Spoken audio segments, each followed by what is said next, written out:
5 seconds. Mr. Speaker, sir, I am glad to participate in the discussion on the railway budget. We have been hearing several interesting points raised by the honorable members during the last 2 days.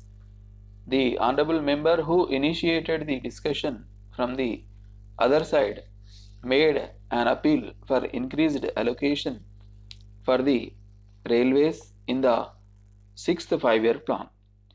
I think this is the crux of the matter.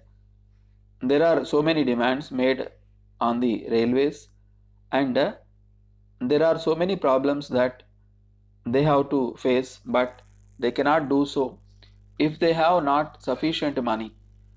I think the Planning Commission has been rather unfair to the railways.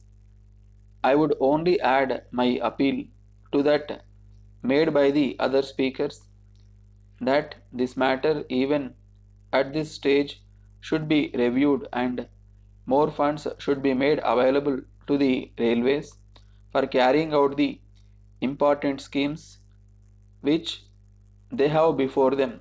Particularly, I would like to mention about the construction of new railway lines.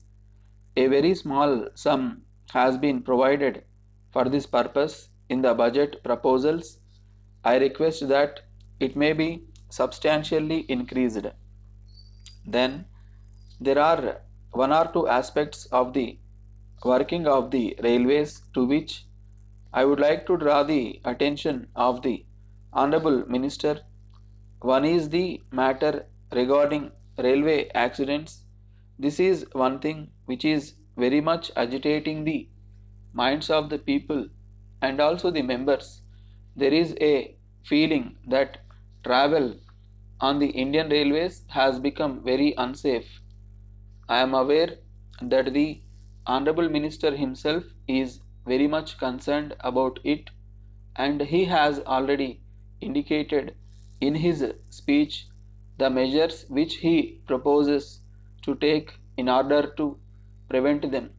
But there are also other factors which lead to accidents that need to be looked into.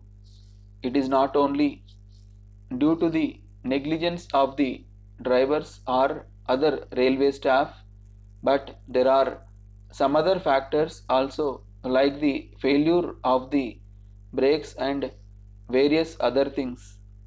I think these require to be looked into. Here again, the question of funds comes. I find that only a very small amount has been provided for the renewal of tracks. It was mentioned in the report that tracks required to be changed. We have not been able to do that as often as it is needed. I think this one aspect required to be examined by the Honorable Minister, and more funds should be made available for this. As far as law and order is concerned, we hear a lot. We read in the papers reports about murders and thefts which are taking place in the railways. The Honorable Minister cannot get away with an excuse that law and order is a state subject. The government railway police are supposed to look into the matter. They are, of course, doing this, but I would like the Honorable Minister to do something more in this matter. I do not think the problem can be solved by merely shifting the responsibility for the safety of passengers to the state governments. No doubt, I agree that under the Constitution, as it stands, law and order is a state subject. But at the same time, we know that this Parliament is supreme, and we can even change the Constitution if necessary. My point is that something should be done in the interest of the people to see that the protection of life and property of the passengers is made a direct responsibility of the Railway Ministry. With these few words, I thank you and conclude my speech. Letter dated 1st April 1980 from Messrs. Balu and Company, Madras to Thiru K. Mani, 5 Gopal Street, Madras. Dear Sir, we thank you for your letter which we have just now received. We are glad that you have decided to ask us to supply you the necessary goods for your new house in this city. We find from your letter that you are anxious that the goods supplied should be of good quality. We hope that we shall be able to satisfy your requirements. It will be a pleasure for you to know that we have been dealing in electric goods for many years.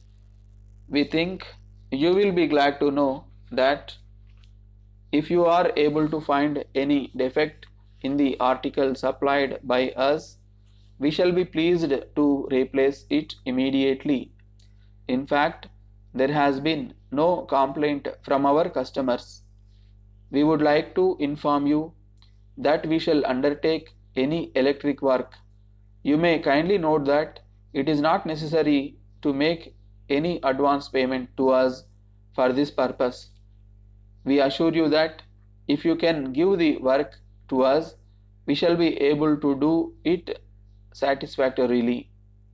As soon as we receive the orders from you, it will be possible for us to take necessary steps in regard to the matter. In the circumstances, we hope that we shall receive your orders at an early date. Yours faithfully,